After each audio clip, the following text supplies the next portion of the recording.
and welcome to the Local Woman podcast. Today we are talking health, and we're talking about a very interesting topic that has recently been in our magazine. I'm here with the two ladies from Solasta Healthcare. I've got Dr. Dimple Patel and Ruth Collins, who is the clinical director of Solasta Healthcare. And today we're going to talk about eye care and things like that, but mainly we're going to talk about cataracts. So, funny, I was chatting to my friend in U105 the other day about this, about cataracts, and we were sort of laughing and saying, 1 minute you're young, you're out at nightclubs, the next minute you're, looking up the cataract surgery.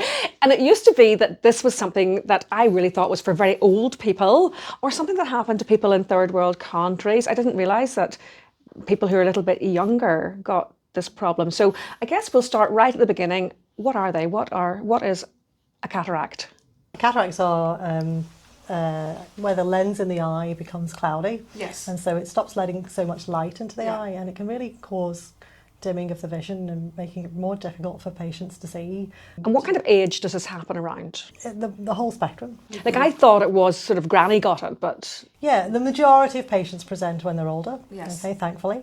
Yes. But you can be born with a cataract, you can develop Yes. cataracts as a child, trauma can cause it, medication can cause it. So we do see younger patients, with cataracts as well. It's not just an age-related thing, although the majority of patients, would be in their 60s, 70s, 80s. So what's the first thing that you will notice if you're developing a cataract?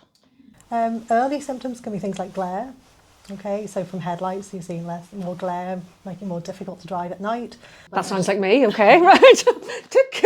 As it advances, you Yeah. will start to not see as well at all. May not be able to read as well. You may not be able to recognise, your friends across the street, or read the labels on different things. So yeah, and the biggest thing for people now is the driving. Right. So how does that feel any different from just having bad eyesight? It doesn't. It's just the same. The symptoms present the same, really. Yes, they do, but you know what it was like to have good vision Yes. before, and now it's not so good. So you could think, oh, my vision is just getting worse. So you'll go to an optician, and can it be picked up just in like an ordinary optician? Yes, Yes, your very opticians much so. will be screening for that. Is that whenever they get the torch and they look into the back of your eye? A little bit more advanced than that. Of course, obviously, you trained for 10 years to do this. No, but even the optometrists, they Yes. have great equipment, and Yes. they some of them are more Yes. advanced than some of the clinics that I might work at. But yeah, Yes. they have like a microscope set up called a slit lamp, and you can see right from the front of the eye to the back of the eye. And they can see very quickly that you've got a cataract. So at that point, they would then refer you onto a clinic like yours. Yeah. So you come along to the clinic, and what can you expect from your first consultation? So your first consultation, and well, even before that, we have a patient care coordinator who is really our first point of contact Yes. with the patient. So, and that's a really lovely thing to have, because when the patient arrives, then Yes, there's a they're familiar, nervous. familiar face, and they've already had that sort of introduction.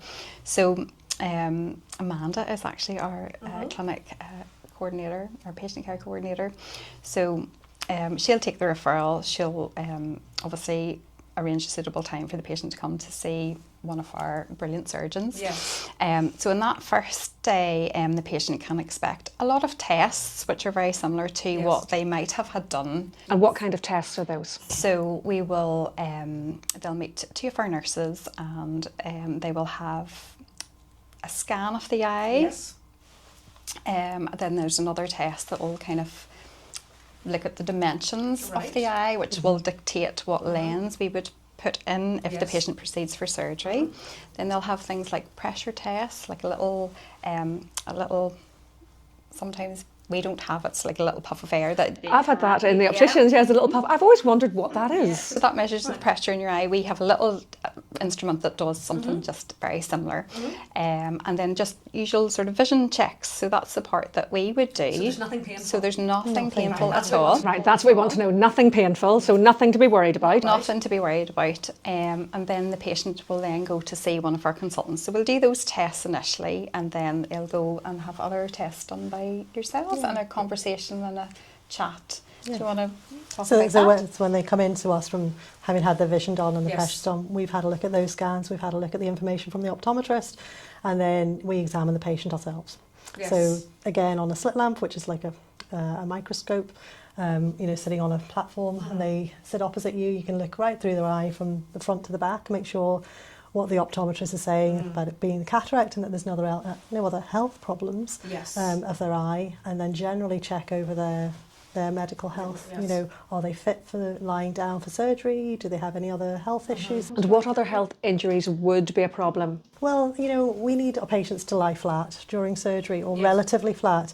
And if they are, you know, if they have cardiac problems or breathing problems and they struggle, you know, a lot of patients would not lie flat sleeping. They would sleep propped up. Yes, so Yeah, that's so an issue. Right? yeah, and you know, if they have tremors, you know, so some Parkinson patients and other conditions, they move. You need a steady hand. You need you not only need a steady, but you need a steady patient too. Yes. And you know, so under the microscope, Yes, that of can be course. really magnified. Yes. I mean, I was in surgery yesterday, and very compliant patient, but she was actually tapping her foot. And I was like, please, can you stop doing Stop tapping.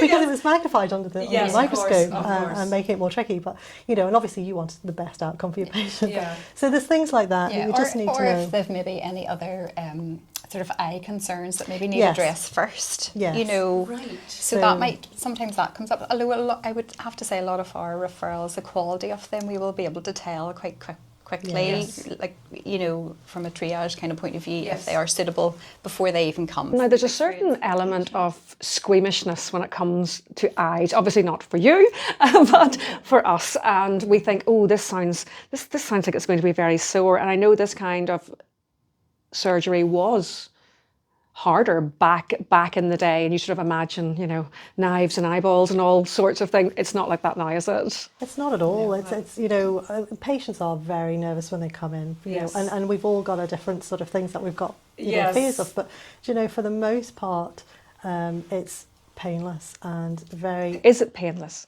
Yeah, I mean, you can use drops and you freeze up the eye, and then they come in, they have their surgery, and the next long day, does it last? and it's not even painful afterwards for most patients. How long does it last, actually? The surgery, Yes. for the majority of patients, less than 15 minutes. 15 minutes. Wow. So that's obviously a different day. They would come Yes, back. obviously, Yeah, So I'm jumping ahead. No, it's just some Getting excited patients. for the surgery. No, but some patients actually do wonder, you know, oh, I'm going to have surgery that day. Yeah. So I suppose Yeah, that's they important come to in. kind of, that's Yes, they scheduled come in and So they come into your clinic. Do they stay overnight? no, it's day surgery. They come in, go home on the same day, and it's I mean, all. they're probably there on the premises maybe about an hour, Really? an hour and a half. Yeah. Gosh. Now, has it changed in your time as a doctor and a surgeon? Did it used to be a longer procedure? Oh, it was very different. It was very Really? different. So you know, cataract surgery was a large incision in the past. You know, Yes. and patients would have had to stay in hospital for several days. And you would have done that surgery before? So that actually Back in the olden days. predates my training yes, as well. So yes. you know, but that's in my early training, the new technique called phacoemulsification came through, Yes. and that's just a more fancy way of saying, you know, that we make the cataract into small pieces and take it out. So yes, I think people are going to want to know, right, how does this actually work? So are your eyes propped open? Or what way does it work? This is a great myth that always makes me laugh. But you know, people think that we take their eyes out. We don't. We don't. we're not We taking leave them the there. eyes We're out. not. So the eyes are left where they are. Yeah. But we make a very small incision into the eye.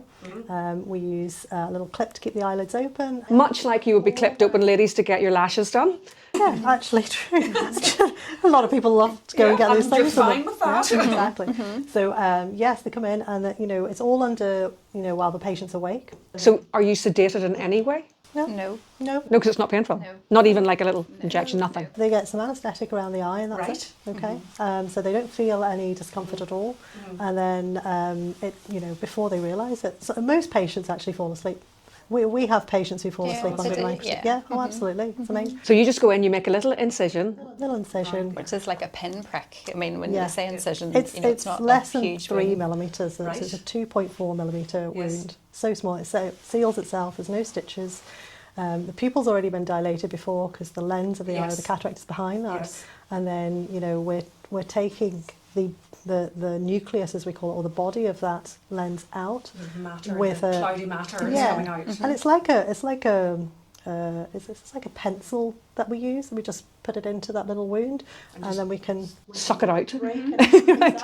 A bit like the dentist. Yeah. Yes. Yes. Well, not as noisy. Not even as noisy as the dentist. It's funny you're saying about a dentist. A lot of patients that is a comment that they make going to going to the dentist is worse. So then this is taken out, all the cloudy matter is taken out, and then you put a new lens in. So if you take the lens of an eye out, Yes. you're unfocusing that patient's eye. Yes. The lens you're putting in, is it like a contact lens? It look No, smaller? so it's got a round middle part, Yes. which gives you the focusing power, and then Yes. it's got two little legs on the outside of Yes. it, and so that's folded up, and it's injected folded, so it can go through a nice small wound, Yep. and then you inject it into the right place, and it just sits there happily. It's not stitched in or anything like that. It just sits. there. It sits there within the old lining of the Wow. the lining of the original lens of your And eye. we've determined that size. Yes. You've already determined all that, the sizing, there'll be Those different tests that sizing we did on the for first day. different eyes.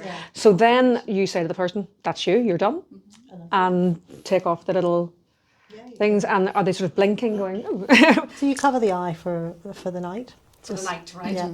Okay. So depending, so because we give them that little bit of anaesthetic around the eye, they Yes. can't feel anything. So you're best covering it over Yes. until they're safe to open it, and they'll feel something if it goes into their eye or anything like that. But yeah, so generally the next morning, the eye is all settled.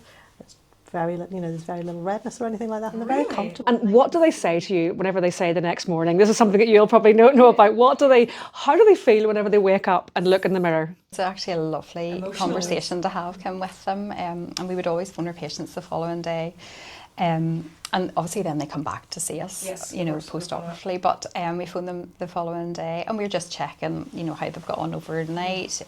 Are they in any pain or discomfort or anything like that? And they will always say how bright everything appears. And they'll be able to, see in the distance, and oh gosh, I haven't seen those flowers in the garden for a long time, or whatever. I do remember a long time ago, phoning a lady. It wasn't when I worked for Solasta, it was a long, long time ago, but phoning a lady, and she said, "Darling, my eyesight is brilliant, but I don't know what possessed me to paint my front door that colour." The happiness that brings to people must be The real joy, It's amazing. we've had patients say, "Oh, I can see my granddaughter's face," or it is really, really life changing for such a. I'm not saying it's a simple procedure, but You make it sound really simple, because you're awfully calm and you're very, and it's wonderful to see a woman doing this job, because of course we still live in this world where I'm sure people always expect doctors to be men, and so tell us a little bit about you and your training. Well, I started medical school quite a long time ago. So I went through all medical school over in London, and then did a couple of years in England, and then I moved over here to do my eye training. So You trained here? I trained here in Northern Ireland. And what was it like training with probably a lot of men? There is a good mix of men Yes, and women yes. in our subspecialty. So from that point of view, it was great. Okay, probably earlier in my training, you might have met some more. I'm sure, yes, you met the sort of characters. The characters who we see on the TV shows. But you're still, you're battling sort of, that whole Gender stereotypes. yeah. And it's a career that you would recommend to other women? Absolutely. Really? Yeah, no, I love ophthalmology. Yes. And, I still remember, I remember when I was in high school, Yes. I went to the local eye department to Yes. do work experience. Yes, you loved it. I loved it. I remember seeing my first cataract operation as a medical student. Really? Yeah, and I was blown away. Really? And, it doesn't stop. That feeling does not stop. Yes, tell us about that feeling. What does it feel like to sort of, cut into another human being, I guess? You do have to remind yourself sometimes, This like is a real person, yes, in the middle yes. of surgery, it's like just take it, and the stakes are high for some patients, but it's very rewarding. You go into a different mindset depending on where you are in that journey, but in surgery you've got that little bit of an egotistical sort of side coming at you, because you've got to get through it, otherwise you've got to have the pressure can sort of. I've met some colleagues that pressure doesn't Too much. it's too much, and they give up the surgery, but. The thing that makes you go back and back again is that reward. Yes. And actually, just you're talking about that confidence, and that's really, really important from a team point of view. Yeah. In theatre, that you have faith in the consultant who, things things may go wrong, you know, Yeah, whatever. I mean, And I'm talking sort of over my career as a nurse, that you need to have that trust in whoever she's at the top is at the helm. Also, that she's a nice person and she's kind and she's gentle, which is very important too, because I know we've all had experiences with doctors who can be a bit brusque. Will we say that? But also then that's reciprocal, because Yes. you need to have trust in Yeah. the team on the ground Yeah. too. No, but going back to that point, you know, about being brusque, I'm floored when patients say that they've had X, Y, you know, they're so nervous about, you know, meeting you, when they're really, and they let you know about some other experience, and I can't believe it sometimes. Because it is a privilege to be allowed to. Oh, absolutely. Yeah, you know, there's no call for it in this day and age. And patients, you know, we're all human. You know, I haven't thankfully had to have too much health intervention, but it is, no matter where you are in the chain, you know, you are always nervous going into a hospital appointment or any intervention. So, you know, just have to remember that as a clinician as well. But yes, as a team, you do need to have a nice rapport with your patient, with rapport with your staff. It's great. You know, it makes Solasta a great clinic to work with, actually. So can people just like ring you up and make an appointment? They don't have to be referred?